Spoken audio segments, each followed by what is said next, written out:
Hello, welcome to the Adams and Reese AR/HR Summit. I'm Patrick H. Morris, an attorney at Adams and Reese, based in our Memphis, Tennessee office.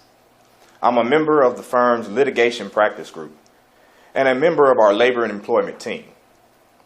And in today's presentation, I'll be giving you a heads up on the Crown Act. Now, I know you're all eager to hear about this new law that has been going viral across the country.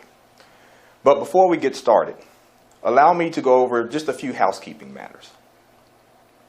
First, as the title suggests, today's presentation is designed to put you on alert about the Crown Act. Because if it's not already the law in your jurisdiction, it's likely coming soon. The Crown Act has been growing in popularity, as evidenced by the substantial media coverage it has received and social media campaigns that have advocated for the passage of the Act, all of which has placed the Crown Act smack dab in the middle of the public attention and resulted in a number of states introducing and/or passing the Crown Act or some law similar to the Crown Act. So the purpose of today's presentation is to introduce you to the Crown Act. My hope is that by the end of this presentation, you will not only know what the Crown Act is and where it came from, but also how it may impact your business and what you can be doing now to prepare. Second, we'd love to hear from you today. So if you have any questions during the presentation, please type them into the question box in your control panel. As the presenter, I'll be the only one who sees the questions submitted. And if we have time at the end of the presentation, I will do my best to answer as many questions as possible.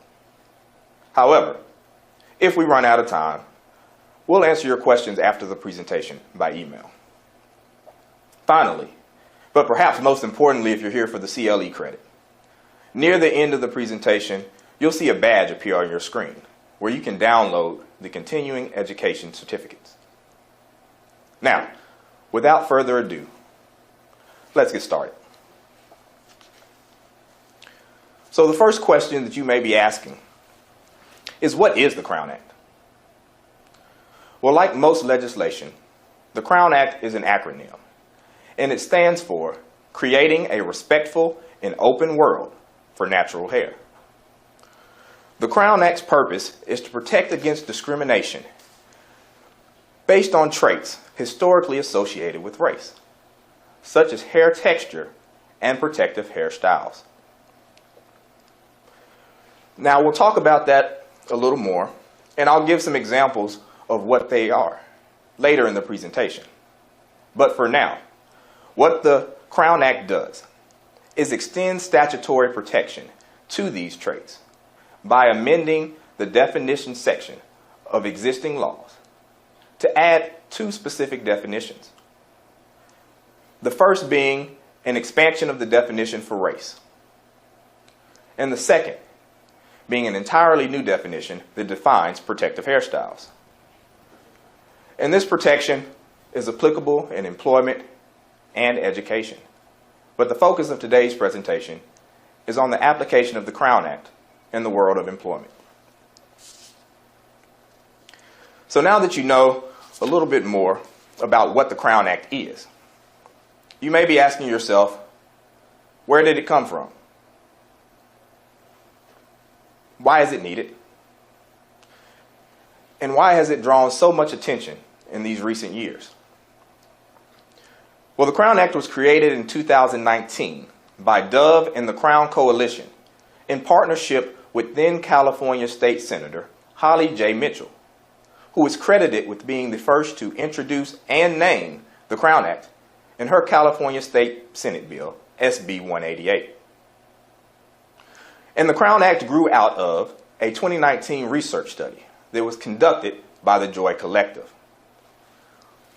The stated objective of this research study was to identify the magnitude of racial discrimination experienced by women in the workplace based on their natural hairstyles.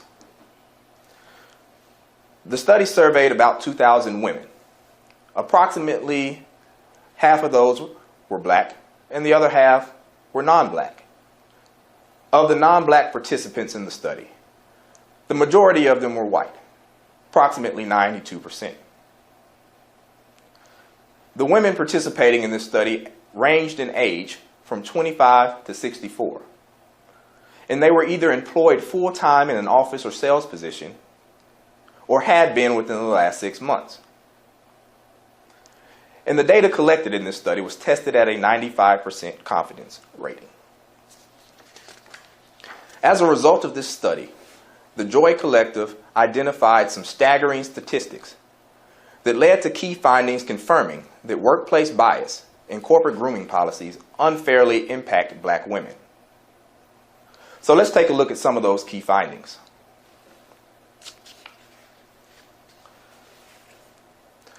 The research study focused on corporate grooming policies in the workplace, and it compared the rates in which those policies were given at various stages of employment to black employees and to white employees. And what the study found is that black women were more likely and were given these policies at significantly higher rates than their white counterparts. For example, the study found that black women were given these policies at a 5% higher rate during the application process and at a 12% higher rate during orientation. On the other hand, the study found that white women were 14% more likely to have never received the policies at all. In the end, what the study found was that black women were 30% more likely to be made aware of a formal workplace appearance policy.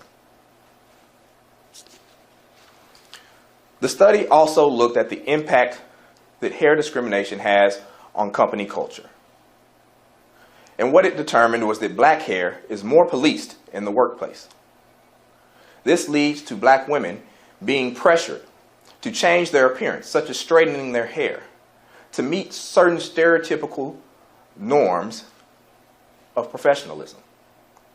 In fact, what the study found is that black women were 80% more likely to agree with the statement, "I have to change my hair from its natural state to fit in at the office." Finally, the study looked at how black hair was judged in the workplace. And what the study found is that black women were 83% more likely to report being judged more harshly on their jobs than other women. Now, this harsh judgment can come at many stages of the employment relationship. It can come in the application and interview process. It can come during the employment relationship. And it can certainly come when you're dealing with employee discipline, especially discipline that's related to corporate grooming policies. For example, the study found that black women were 1.5 times more likely to be sent home from the workplace because of their hair, and 3.4 times more likely to be perceived as unprofessional. Now, this last statistic is really important to point out because it highlights a stereotype that is deeply rooted in our society, that black hair is unprofessional. And it dates back to times of slavery and the Jim Crow era, in which black hair was characterized, and black people were often characterized as nappy-haired caricatures. However, cultural movements such as the Black is Beautiful and natural hair movement have routinely and occasionally emerged to encourage black individuals to embrace and wear their natural hair. And the Crown Research study grew out of the natural hair movement. So what are natural hairstyles? Natural hairstyles refer to the texture of hair that is not permed, dyed, relaxed, or chemically altered. So what you're seeing today is more and more women and people of color wearing their natural hair in its coiled, kinky, and tight state in the workplace. such as the examples on this slide. And this is where the Crown Act comes into play, because the first thing the Crown Act does is update the definition of race to include traits historically associated with race, such as hair texture and protective hairstyles. So what are protective hairstyles? Well, let's start by talking about the difference between black hair itself. Hair discrimination is not new, but black hair, despite looking different, it's biologically different from the hair texture of white hair in other races. The shape of black hair fibers is irregular. It has frequent twists, random reversals of direction, and pronounced flattening. It also tends to retain less moisture, break more easily, and be more fragile. As a result, black people, and especially black women, have resorted to protective hairstyles in order to fight the natural breakage. So let's look at some examples. On this slide, you'll see pictures of braids. Braids are a hairstyle that consists of weaving together 3 or more strands of hair, including single plaits or cornrows. As you can see from the pictures on this slide, braids can come in many different shapes, sizes, and styles. On this slide, you'll see examples of locks and twists. Locks are a hairstyle that consists of sections of hair that haven't been combed, brushed, or handled at all. Over time, these sections of hair become matted and knotted into itself, forming the hairstyle. Now, you may have heard of this hairstyle referred to as dreadlocks, and that is a term that's believed to have originated during the slave trade, when slave traders, upon viewing the hair of slaves that has become matted with blood, feces, urine, sweat, and tears during their journey across the ocean, referred to the locks that naturally formed in the hair as dreadful, thus leading to the coining of the term dreadlocks.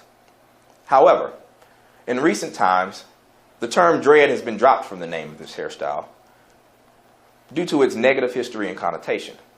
So be careful how you refer to this hairstyle in your workplace.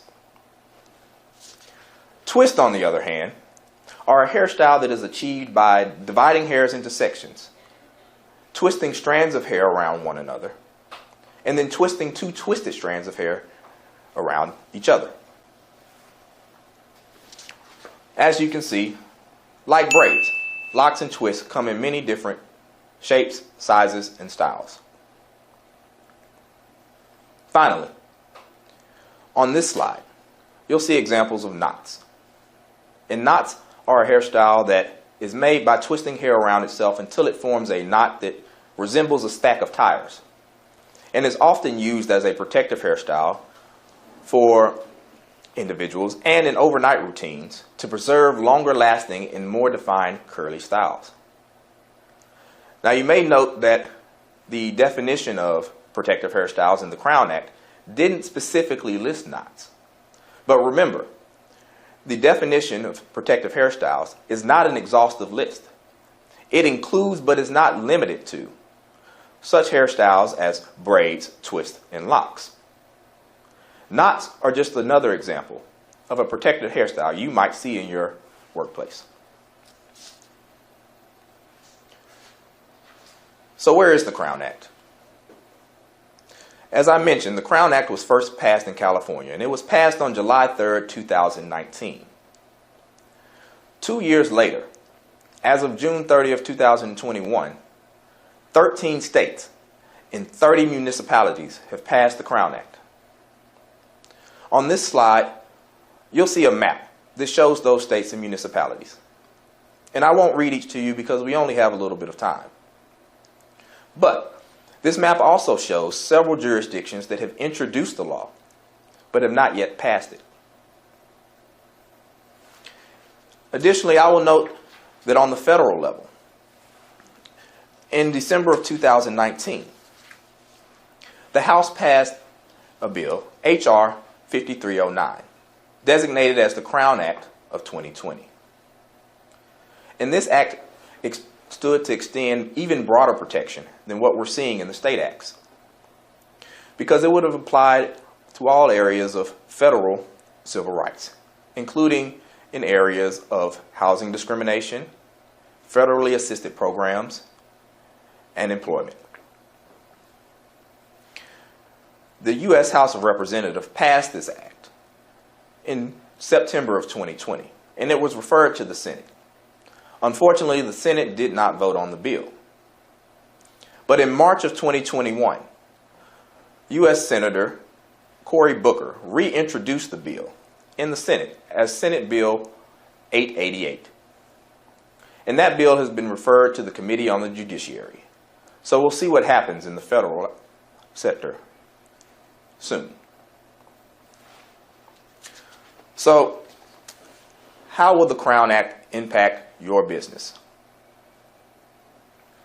Well, let's start by talking about how hair discrimination has been treated prior to the Crown Act.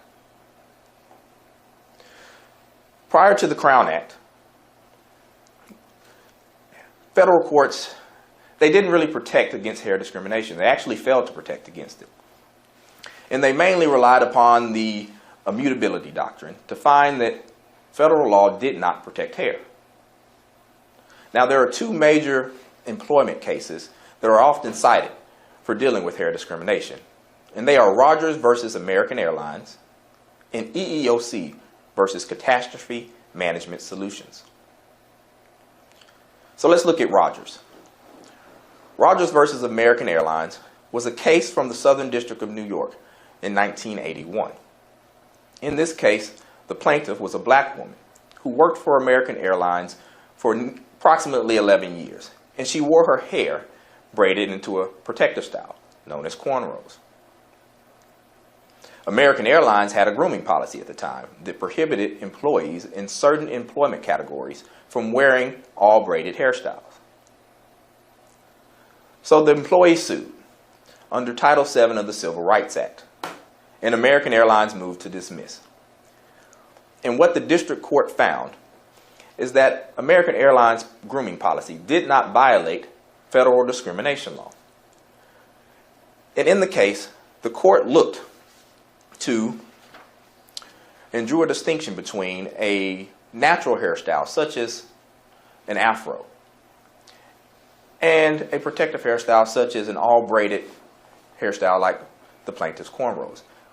And what the court determined was that an all-braided hairstyle was a mutable characteristic because it did not result from the natural growth of hair and was an easily changed characteristic.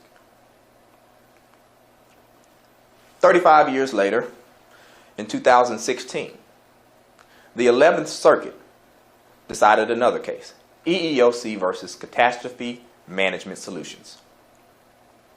In this case, the EEOC filed a lawsuit on behalf of a black job applicant who had had her employment offer rescinded under a race-neutral grooming policy that banned excessive hairstyles when she refused to cut her dreadlocks. And I use and emphasize the term dreadlocks because it was quoted in the case. And we just previously talked about the history and the negative connotation of that name and how it's not often used and more commonly referred to as locks today. But in this case, what the EEOC argued was that locks were physiologically and culturally associated with people of African descent. The 11th Circuit, however, affirmed the district court's dismissal of the case on the grounds that a hairstyle, even one that is more closely associated with a specific ethnic group, is a mutable characteristic. So these two cases, Rogers and Catastrophe, highlight how important the Crown Act is.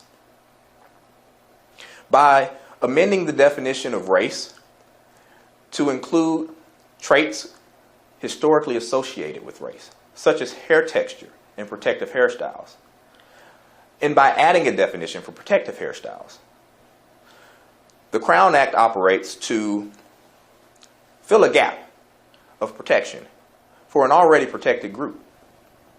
As a result, in jurisdictions where the Crown Act has passed, hair discrimination will be treated and suffer legal consequences on the same basis as race. And this will directly impact your corporate grooming policies, such as the one we saw in Rogers and Catastrophe, as well as your workplace environment.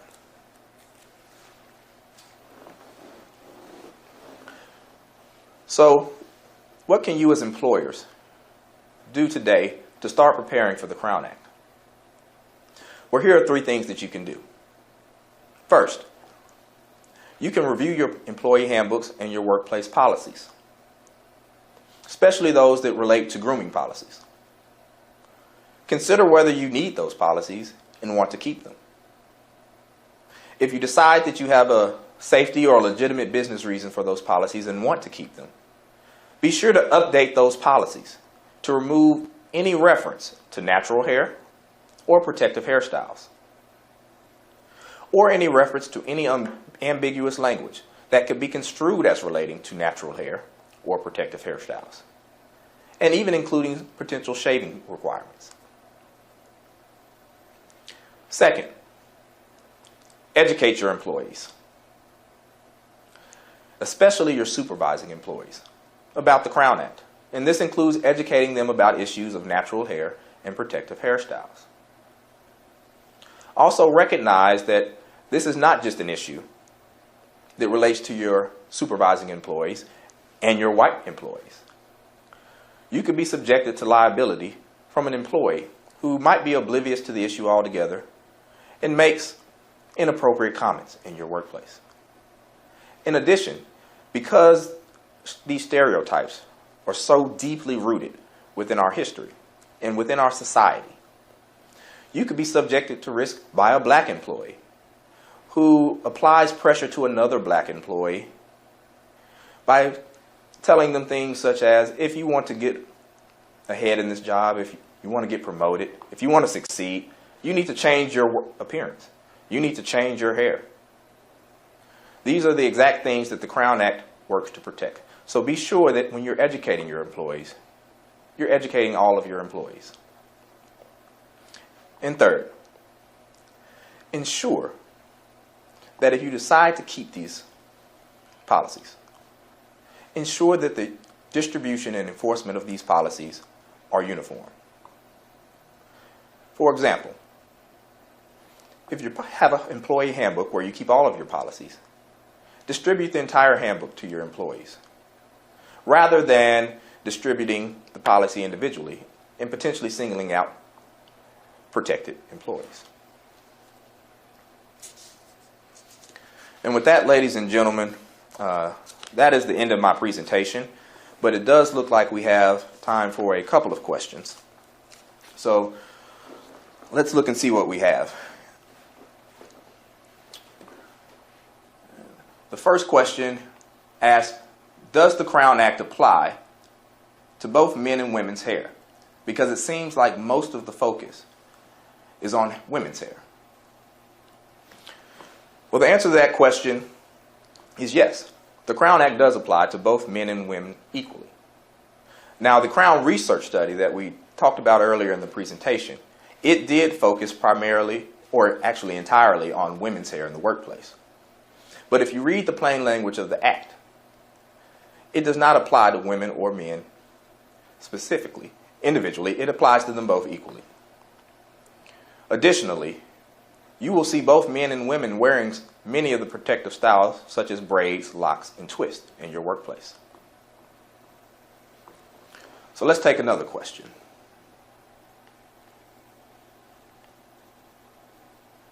Second question asked, does the Crown Act protect facial hair, such as beards? I would argue the answer to that question is yes, and here's why.